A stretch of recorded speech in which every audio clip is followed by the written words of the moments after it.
Well, it's a time of the year many have been waiting for, but with it comes a serious downside. Yeah, drug use spikes among teens in the summer months. New at 5, Susan Elizabeth Littlefield shows us what the latest trends are for teens and what parents can look out for.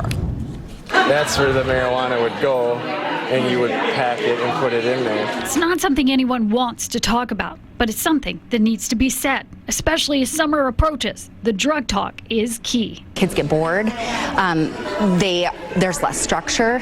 Parents are usually gone at work during the day, and so it leaves a lot of time for kids to get creative with these different ideas. And so parents gathered at Ironwood High School to hear what they wish wasn't true, that addiction can happen to anyone. I was introduced to heroin at 15, so that kind of took things down like a really bad path very quickly. Former Apple Valley cheerleader Aubrey Lee was one of several speakers at a night hosted by Minnesota Adult and Teen Challenge to talk about the dangers of summer. It is a really difficult time, especially for teenagers, because I feel like that's when I was actually introduced to a lot of things. It was during the summer because of all of these parties and all of these meeting new people, and that's usually how it goes. She's now sober and a drug educator herself, working alongside Amber Hewitt.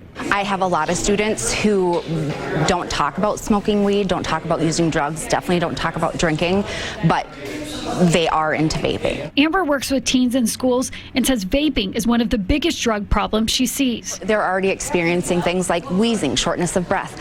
I work in plenty of schools where students have been taken away by ambulance because they've experienced this nick sick. She says students are also hiding liquid marijuana in their vape pens. Don't let your kids vape.